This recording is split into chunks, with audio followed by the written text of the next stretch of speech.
Good morning बच्चों। आज हम आप लोगों को होम साइंस में कक्षा 9 में लेसन गृह और परिवार के संदर्भ में व्यवस्था, इसके बारे में चर्चा करेंगे। इसमें हमारा पहला क्वेश्चन बनता है कि गृह व्यवस्था से क्या तात्पर्य है। घर की व्यवस्था अच्छी रखने के लिए गृहिणी में किन किन गुणों का होना आवश्यक है। ये लॉन्ग आंसर है। तो गृह व्यवस्था से क्या तात्पर्य है। व्यवस्था का अर्थ होता है प्रबंध करना। व्यवस्था का अर्थ होता है प्रबंध करना। चाहे कोई भी संस्था हो या कोई समारोह हो या कोई अन्य किसी प्रकार का कार्यक्रम हो, उचित प्रबंध तथा व्यवस्था पर ही इनकी सफलता निर्भर करती है। इन सभी कार्यों को करने के लिए सबसे पहले उसकी व्यवस्था की जाती है, फिर कार्य को आगे बढ़ाया जाता है। जैसे कि किसी विद्यालय का कार्य सुचारू रूप से चलाने और बालकों को ठीक से शिक्षा देने के लिए आवश्यक है कि स्थान और उपकर ठीक हो तथा योग्य अध्यापकों का प्रबंध हो। जैसे कि उदाहरण देके बताया गया है कि विद्यालय को सुचारू रूप से चलाने के लिए छात्रों को बैठने की उचित व्यवस्था, उसके साथ में कुशल अध्यापकों का होना आवश्यक है। तो यह सब जो है व्यवस्था से ही ठीक प्रकार से ठीक करने का उत्तरदायित्व प्रधानाचार्य का होता है। इसी प्रकार से घर को सुखद, शांति और प्रसन्नता से पूर्ण बनाने का उत्तरदायित्व गृहिणी का होता है। जिस प्रकार से विद्यालय को चलाने के लिए प्रधानाचार्य उसके भली भांति प्रबंध करता है, उसी प्रकार से घर में सुख शांति बनाए रखने के लिए गृहिणी उसका प्रबंध करती है। ईंट, सीमेंट आदि से मकान तो इंजीनियर के निरीक्षण में राजगीर और मजदूर बना देते हैं, किंतु उस मकान को अपना और अपने परिवार का घर बनाने का पूरा भार गृहिणी पर ही होता है।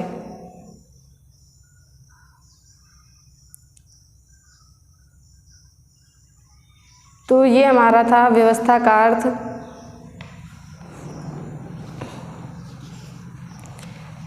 व्यवस्था की परिभाषा गुड जॉनसन के अनुसार गृह व्यवस्था सभी देशों में अधिक सामान्य व्यवस्था है जिसमें अधिकांश व्यक्ति कार्यरत होते हैं। गृह व्यवस्था क्या है कि सभी देशों में अधिक सामान्य व्यवस्था है जिसमें अधिकतर व्यक्ति जो हैं कार्यरत रहते हैं। वह अधिकांशतः धन का उपयोग किया जाता है। उसमें क्या है, धन का प्रयोग किया जाता है तथा यह व्यक्तियों के स्वास्थ्य की दृष्टि से अत्यधिक महत्वपूर्ण है। जो व्यवस्था होती है ये व्यक्तियों के स्वास्थ्य की दृष्टि से अत्यंत महत्वपूर्ण होता है।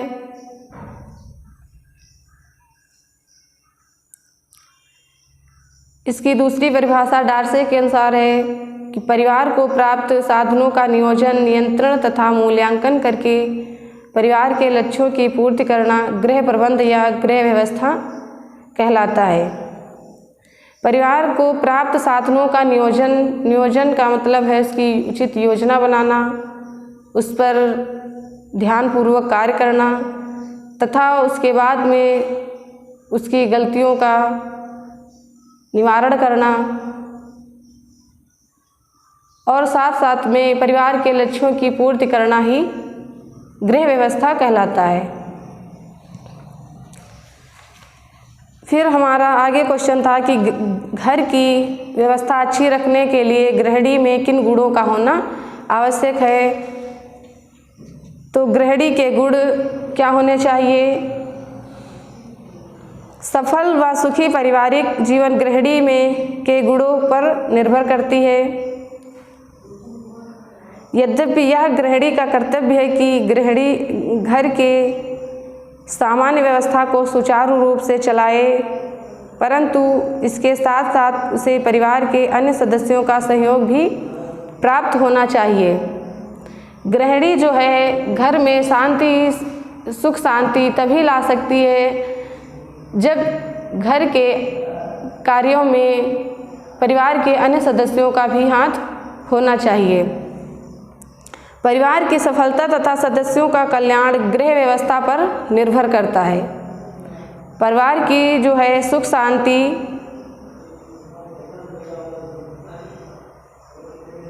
परिवार के सदस्यों पर ही निर्भर करता है। घर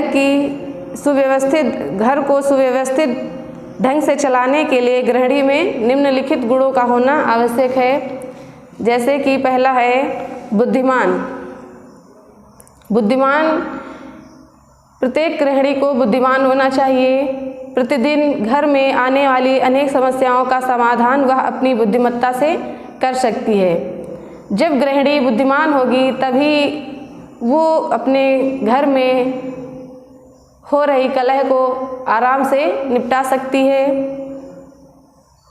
गृहिणी की याददाश्त जो है तेज होनी चाहिए ताकि वो किसी भी सामान को रखने के बाद भूलने न पाए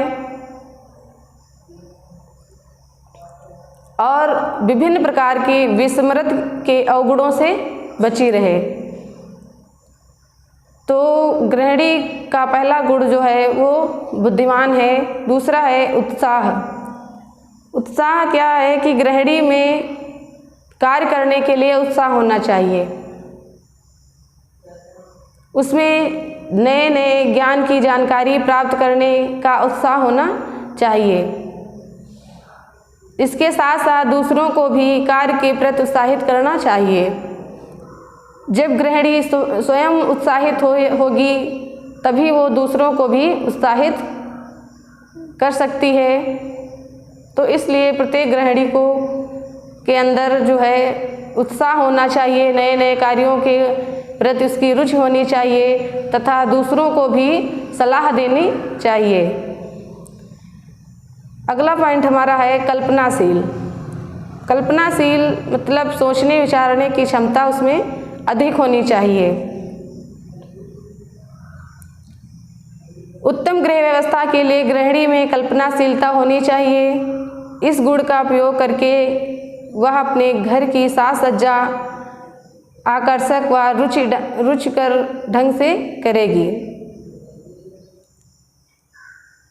जो गृहिणी में कल्पनाशील मतलब सोचने विचारने की जब क्षमता अधिक होगी तो उसमें नए नए कार्यों को करने के लिए विचार आएंगे, जिससे कि अपने घर की साज सज्जा व आकर्षक अच्छे प्रकार से करेगी। अपनी कल्पना का तरह तरह से उपयोग करके नई नई कलात्मक व अनूठी वस्तुओं को बना लेगी। तो इसलिए गृहिणी के अंदर जो है कल्पनाशीलता भी होनी चाहिए। चौथा पॉइंट हमारा है सहानुभूति युक्त एवं कोमल। सहानुभूति युक्त एवं कोमल। गृहिणी को परिवार के अन्य सदस्यों से कोमल एवं सहानुभूतिपूर्ण व्यवहार करना चाहिए। इस गुण से वह दूसरों से सामंजस्य आसानी से कर लेगी।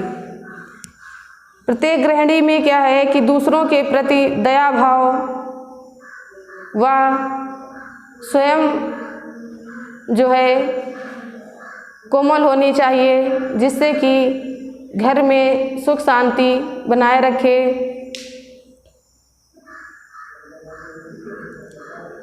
अगला पॉइंट हमारा है न्यायप्रिय। न्यायप्रिय गृहिणी में न्याय करने की क्षमता होनी चाहिए, वह अपना कार्य पूरी ईमानदारी से कर सके।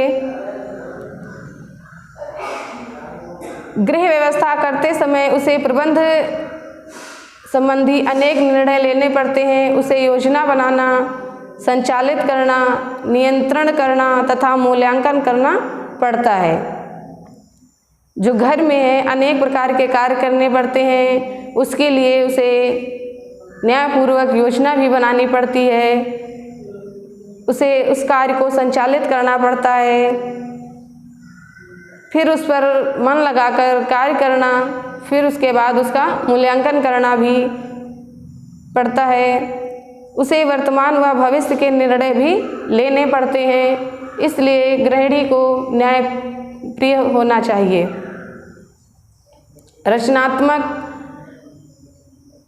रचनात्मक काम, इसमें क्या है कि गृहिणी को अपने रचनात्मक गुणों को जागृत करना चाहिए ताकि वह अपना समय शिल्पकला, पेंटिंग आदि में लगा सके, वह बच्चों को भी ये चीज़ें सिखा सके। गृहिणी में क्या है कि शिल्पकला के प्रति रुचि होनी चाहिए, उसे अनेक नई डिजाइनों के रंगोलियाँ, पेंटिंग, झालर आदि ये चीज़ें जो हैं बनाने को आनी चाहिए, जिससे कि ये अपने बच्चों को भी सिखा सकती हैं।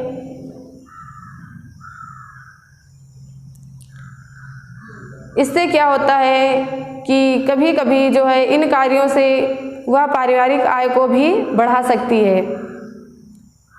इन सभी कार्यों से वह अपनी पारिवारिक आय को भी बढ़ा सकती है। इसलिए प्रत्येक गृहिणी में रचनात्मकता का भी गुण होना चाहिए। स्वयं पर नियंत्रण, प्रत्येक गृहिणी को जो है स्वयं पर नियंत्रण होना चाहिए। पारिवारिक जीवन में तनाव, चिंता व चिड़चिड़ाहट आदि उत्पन्न होती रहती है। प्रत्येक घर में क्या है कि प्रत्येक प्रकार की तनाव, चिंता तथा एक दूसरे से लड़ाई झगड़ा होने के कारण कलह उत्पन्न होती रहती है, जिससे गृहिणी को स्वयं पर काबू रखने का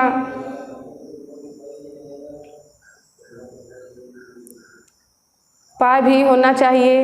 गृहिणी में इस गुण का होना अति आवश्यक है, जिससे वह स्वयं पर नियंत्रण रखकर घर के सभी कार्य करेगी तथा परिवार का वातावरण उत्तम व सुखमय बनाएगी। जब गृहिणी पर स्वयं पर नियंत्रण होगा तो वो जो है ठीक प्रकार से सभी कार्यों को करने का प्रयास करेगी।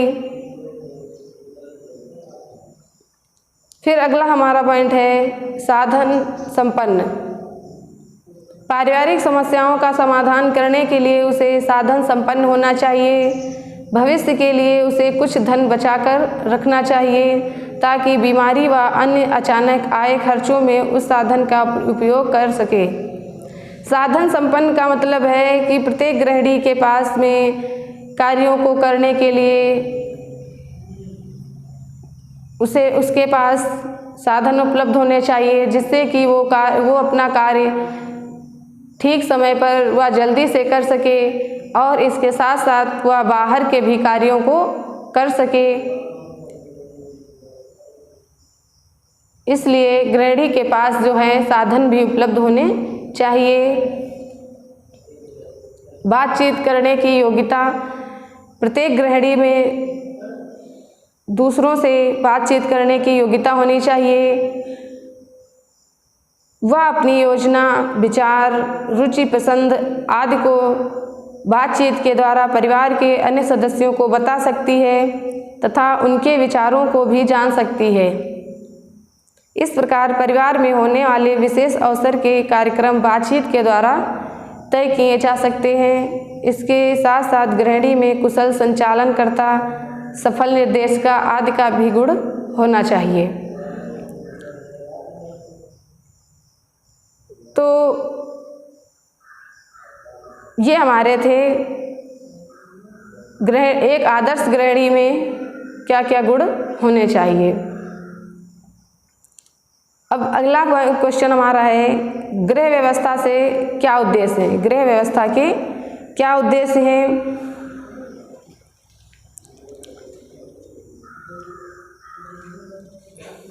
तो गृह व्यवस्था के हमारे उद्देश्य हैं, पहला है हमारा गृह वातावरण को उत्तम बनाना। गृह व्यवस्था हम क्यों बनाते हैं?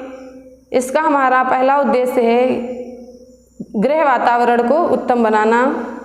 पारिवारिक सुख समृद्धि के लिए अति आवश्यक है कि घर का वातावरण उत्तम हो। जो है परिवार की सुख शांति के लिए व्यवस्था, गृह व्यवस्था का मेन उद्देश्य है घर में शांति बनी रहे, वह घर का वातावरण भी अच्छा रहे।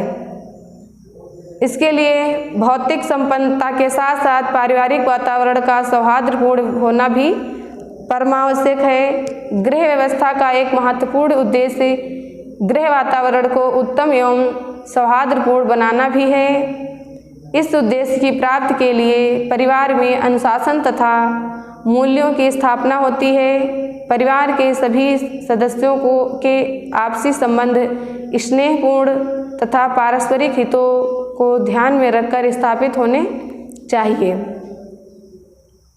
घर का वातावरण जब अच्छा होगा तो उसमें सभी लोग एक दूसरे से प्रेम पूर्वक बात करेंगे और एक दूसरे के कार्यों में हाथ भी बटाएंगे। तो इससे जो है घर का वातावरण और भी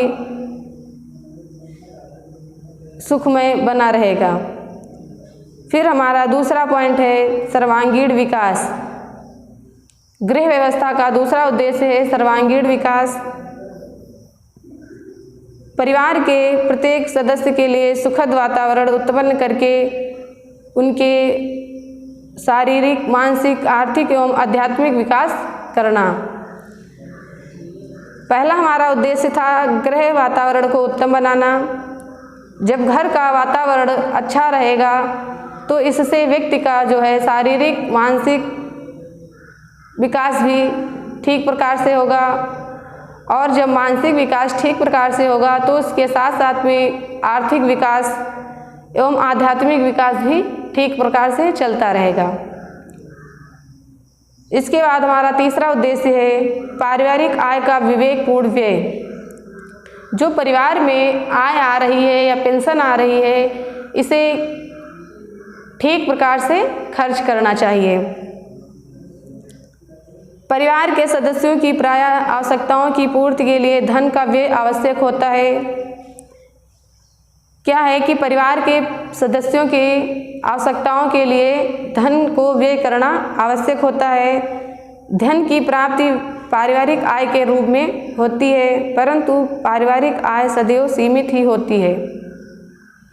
प्रत्येक परिवार में जो है पारिवारिक आय उसकी सीमित ही होती है और जो आवश्यकताएं होती हैं वो भिन्न भिन्न प्रकार की होती हैं।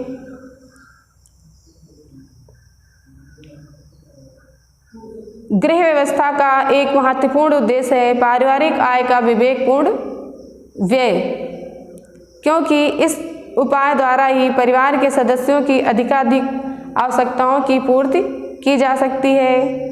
इस उद्देश्य की पूर्ति के लिए प्रायः सुझाव दिया जाता है कि पारिवारिक आय को ध्यान में रखकर पारिवारिक बजट बनाया जाए। पारिवारिक आय जो है उसको ध्यान में रखकर ही पारिवारिक बजट बनाना चाहिए तथा उसी के अनुसार जो है व्यय करने चाहिए, खर्च करना चाहिए। पारिवारिक बजट में कुछ न कुछ बचत के प्रावधान को भी आवश्यक माना जाता है। जो पारिवारिक बजट है इसके साथ साथ में हमें कुछ रुपए जो हैं बचा कर भी रखने चाहिए ताकि भावी जीवन सुरक्षित बना रहे। जो भविष्य में आने वाली कठिनाइयां हैं उनका भी सामना ठीक प्रकार से हो सके तथा पारिवारिक समृद्धि में वृद्धि होती रहे। इसलिए पारिवारिक आय का विवेकपूर्ण व्यय करना चाहिए। चौथा उद्देश्य हमारा है कार्य कुशलता। गृह व्यवस्था का यह उद्देश्य भी होना चाहिए कि गृह के विभिन्न कार्य इतनी कुशलता से किए जाएं जिससे परिवार के धन, समय व श्रम की बचत हो सके। घर में जो है कार्यों को इस प्रकार से करना चाहिए कि हमारा कार्य भी ठीक प्रकार से हो सके और उसमें जो है समय भी कम लगे, धन भी कम खर्च हो और जो हमारी मेहनत है वो भी कम लगे। इस प्रकार से हमें कार्य करना चाहिए। पांचवा उद्देश्य हमारा विश्राम तथा मनोरंजन।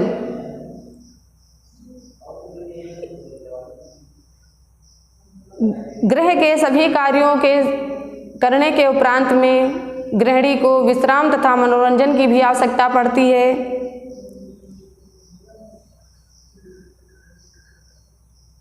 इससे क्या है, विश्राम करने से व्यक्ति को दोबारा कार्य करने की जो है शक्ति प्रदान होती है। विश्राम जो करने से है व्यक्ति को दोबारा जो है शक्ति प्रदान होती है तथा मनोरंजन जीवन को सरल तथा आनंदमय बनाता है। जो मनोरंजन है वो जीवन को आनंदमय बना देता है, जिससे सारे दिन की थकावट जो है मिट जाती है। मनोरंजन से क्या होता है कि इससे आनंद मिलता है और जो सारा दिन कार्य करने के पश्चात जो है उसमें थकावट भी कम हो जाती है। इसलिए विश्राम और मनोरंजन भी आवश्यक होने चाहिए। अगला पॉइंट हमारा है समाज सेवा। गृह व्यवस्था का छठा पॉइंट है समाज सेवा।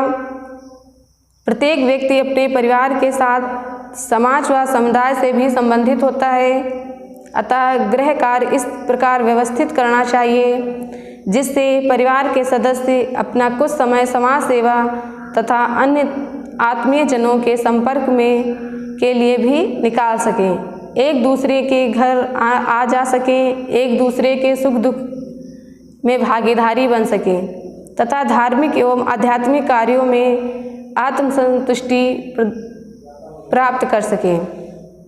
गृह व्यवस्था का जो छठा उद्देश्य है समाज सेवा, इसके अंतर्गत क्या है कि प्रत्येक व्यक्ति को अपना कार्य करने के पश्चात में उसे समाज सेवा में भी ध्यान देना चाहिए। इससे एक दूसरे के सुख दुख में काम आना चाहिए, एक दूसरे के घर आने जाने के लिए समय निकाल सकें। इससे क्या होता है, जो समाज का वातावरण जो होता है वो भी आनंदमय बना रहता है।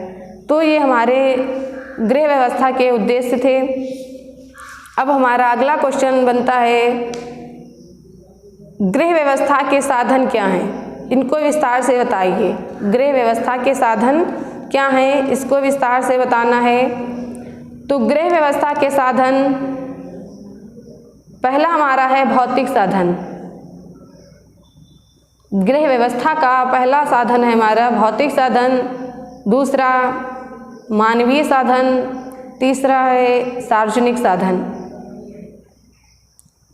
भौतिक साधन के अंतर्गत हम घर की बनावट तथा उसकी स्थिति क्या है इसके बारे में जानकारी प्राप्त करते हैं। दूसरा पॉइंट हमारा है पारिवारिक आय, कि परिवार की आय किस प्रकार से है, उसी प्रकार से हमें खर्च करना चाहिए। तीसरा पॉइंट हमारा है आधुनिक यंत्र व उपकरण।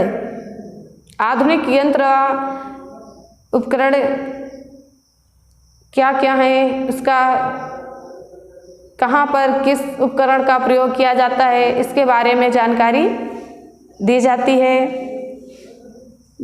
दूसरा पॉइंट हमारा जो बनता है मानवीय साधन, इसमें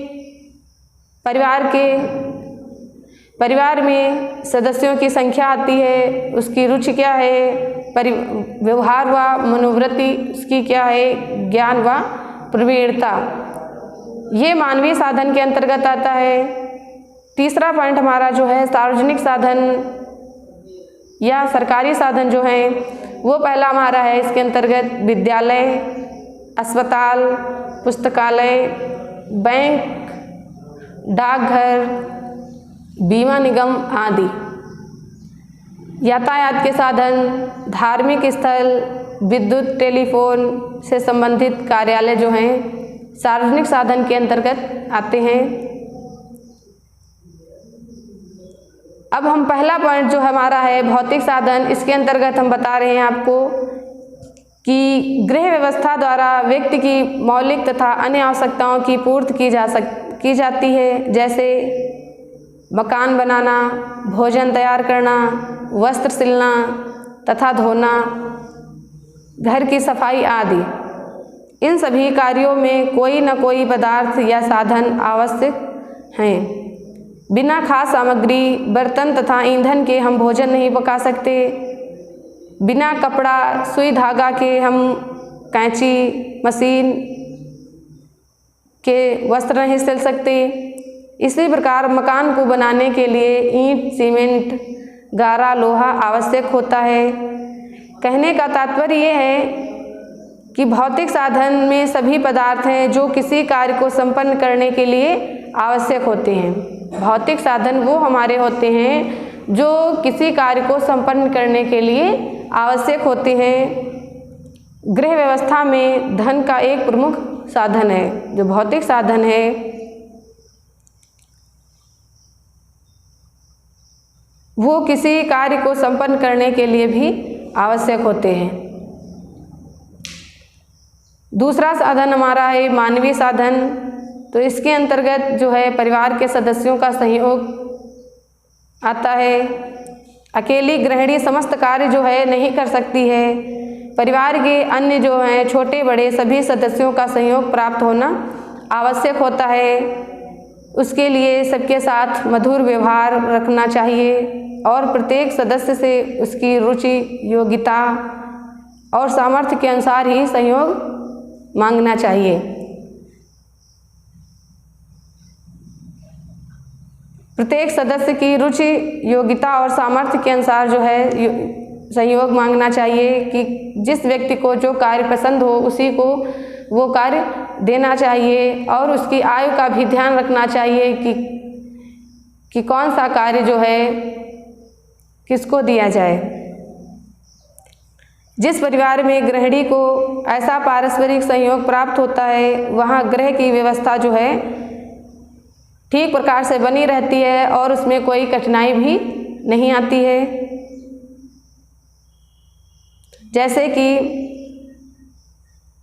जो बूढ़ी सास होती है उनके लिए सब्जी साग काटने में, ससुर जो हैं बाज़ार से सामान लाने में अथवा बच्चों को पढ़ाने में, बड़े लड़के बैंक, डाकखाने आदि का कार्य करने में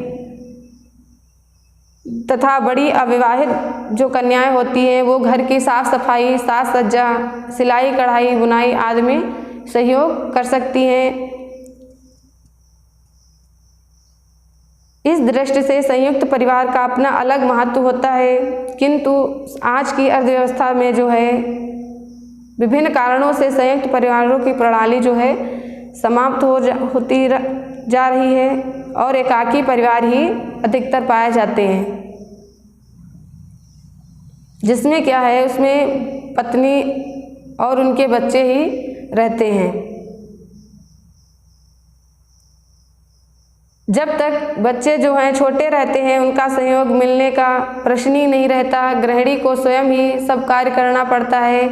केवल पति पत्नी ही परस्पर सहयोग करके गृहिणी की गाड़ी चला सकते हैं। तो इस प्रकार से जब आपस में सभी का सहयोग प्राप्त होगा तो गृहिणी भी अपना कार्य कुशलतापूर्वक कर सकेगी।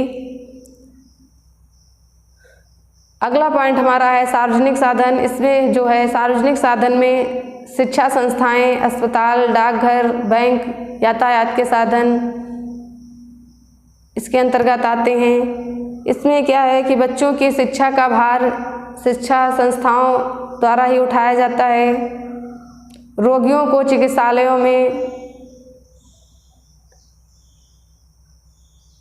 भर्ती कराया जाता है। सभी लोगों के पास जो है निजी वाहन की सुविधा होनी चाहिए। तथा प्रायः सरकारी व अन्य उपलब्ध यातायात के साधनों का प्रयोग करना होता है। ये हमारे सार्वजनिक साधन के अंतर्गत आते हैं। तो ये जो है गृह व्यवस्था के साधन थे, इसमें हमारे 3 साधन थे, भौतिक साधन, मानवीय साधन और सार्वजनिक साधन। अब आगे हमारा क्वेश्चन बनता है कि गृह की कार्य व्यवस्था को प्रभावित करने वाले कारक। घर की कार्य व्यवस्था को प्रभावित करने वाले कारक कौन कौन से हैं? तो पहला हमारा है घर की स्थिति।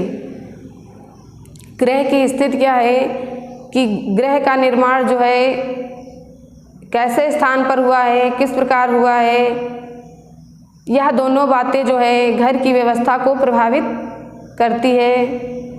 घर से बाजार, स्कूल, कॉलेज, डाकघर, बैंक, अस्पताल तथा गृह स्वामी का कार्यस्थल कितनी दूर है, ये जो है घर की स्थिति पर ही निर्भर करता है। घर में परिवार के सदस्यों के लिए जितना स्थान है उसके अनुरूप ही कमरों का प्रबंध करना चाहिए। जितने परिवार में सदस्य हैं उसके अनुरूप ही घर में जो है कमरे बनवाने चाहिए। शौच गृह, स्नान गृह आदि का भी प्रबंध होना चाहिए और उसकी सफाई का भी विशेष ध्यान रखना चाहिए। दूसरा है परिवार का संगठन। परिवार का संगठन किस प्रकार का परिवार है, एकाकी परिवार है या संयुक्त परिवार है, घर में किस आयु के लोग रहते हैं, इन बातों को ध्यान में रखकर गृह व्यवस्था करनी चाहिए। छोटे परिवार में जहां एक ओर कार्य कुछ कम रहता है, वहीं दूसरी ओर व्यवस्था का समस्त भार जो है अकेली गृहिणी पर ही पड़ता है। संयुक्त परिवार में क्या होता है, कार्य अधिक होता है, इसके लिए उसे साधन भी अधिक जुटाने पड़ते हैं, किंतु साथ ही गृहिणी को व्यवस्था के कार्यों में परिवार के अन्य सदस्यों से सहायता भी मिलती है। जो संयुक्त परिवार होता है इसमें साधन भी अधिक होते हैं और इसमें गृहिणी को अन्य सदस्यों से भी सहयोग प्राप्त होता रहता है, जिससे कि कार्य जो है आसानी से हो जाता है और परिवार का वातावरण भी सुंदर बना रहता है। अतः परिवार का रूप और सदस्यों की संख्या भी कार्य व्यवस्था को प्रभावित करते हैं। तीसरा पॉइंट है हमारा परिवार का संयोग। तो इसमें क्या है कि प्रत्येक कार्य को गृहिणी जो है अकेले नहीं कर सकती है, अतः उसे परिवार के अन्य सदस्यों का भी सहयोग प्राप्त होना चाहिए। अपनी आयु, क्षमता और योग्यता के अनुसार प्रत्येक सदस्य को गृह कार्यों में सहायता करनी चाहिए। चौथा पॉइंट हमारा बनता है घर आय व्यय का संतुलन। आय व्यय का संतुलन क्या है कि घर की पूरी व्यवस्था जो है वो आय पर ही निर्भर करती है। इन सभी साधनों को जुटाने के लिए धन की आवश्यकता भी होती है। परिवार की कुल आय उसकी आवश्यकता के अनुपात में हो तब भी व्यवस्था ठीक से हो पाती है। यदि आय कम और व्यय अधिक हो तो गृहिणी के सामने जो है बहुत बड़ी समस्या उत्पन्न हो जाती है। अतः जैसे भी हो अपनी आय और व्यय के बीच गृहिणी को संतुलन बनाए रखना चाहिए। भविष्य में बीमारी या अन्य आकस्मिक व्ययों के लिए कुछ धन जो है बचत के रूप में भी रखना चाहिए। पांचवा पॉइंट हमारा है रहन सहन का स्तर जो है, परिवार की परंपराएं क्या हैं, सदस्यों की आदतें, उनकी कार्य क्षमता और मान सम्मान की भावना परिवार का स्तर बनाते हैं। प्रत्येक गृहिणी को स्वाभाविक इच्छा होती है कि उसके परिवार का स्तर बराबर ऊंचा होता जाए। इसके लिए उसे सभी बातों को ध्यान में रखना पड़ता है। इसलिए जो है परिवार का रहन सहन का स्तर भी उच्च होना चाहिए।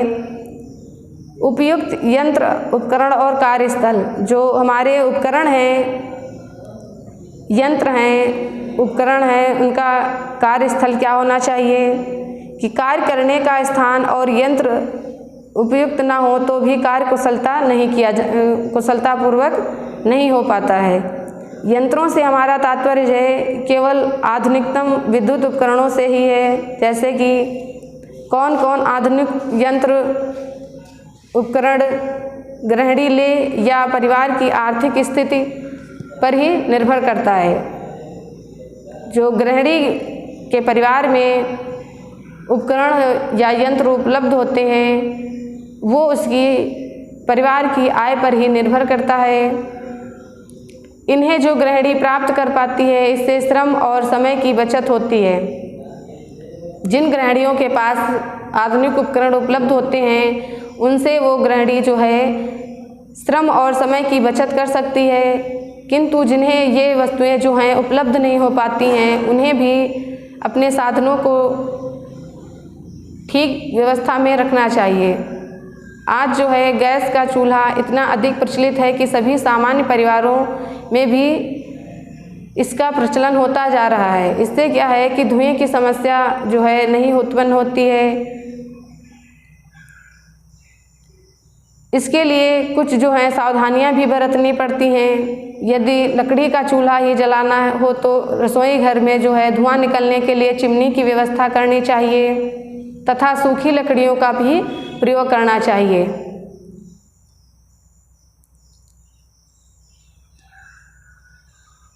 फिर अगला पॉइंट हमारा बनता है गृह विज्ञान का ज्ञान और कार्य कुशलता। प्रत्येक गृहिणी को क्या है कि गृह विज्ञान का ज्ञान होना चाहिए और उसके अंदर कार्य करने की कुशलता भी होनी चाहिए। गृह विज्ञान की शिक्षा का गृहिणी के जीवन में विशेष महत्व है। इससे उसे सभी आवश्यक गृह कलाओं में व्यवहारिक ज्ञान प्राप्त होता है, उनका कुछ अभ्यास भी हो जाता है तथा गृहस्थ जीवन जो है संबंधित आवश्यक वैज्ञानिक ज्ञान से भी प्राप्त हो जाता है, जिससे उसकी कार्य कुशलता ठीक प्रकार से बनी रहती है। अभिरुचि क्या है? परिवार के अन्य सदस्यों की अभिरुचि का भी प्रभाव गृहस्थी पर पड़ता है। गृहिणी को उसकी सबकी आवश्यकताओं और रुचियों का ध्यान रखकर उसके अनुसार प्रबंध करना होता है। एकाकी परिवार में भी पति और पत्नी जो हैं की भी पसंद और रुचि कई बातों में से भिन्न हो सकती हैं। ऐसी परिस्थिति में दोनों के लिए सामंजस्य बैठाकर उसे गृह व्यवस्था करनी होती है, तभी उसकी सफलता जो है ठीक पूर्वक चल सकती है। तो इसलिए गृहिणी को सभी की रुचियों का भी ध्यान रखना चाहिए। ये हमारे थे जो गृह व्यवस्था को प्रभावित करने वाले कारक।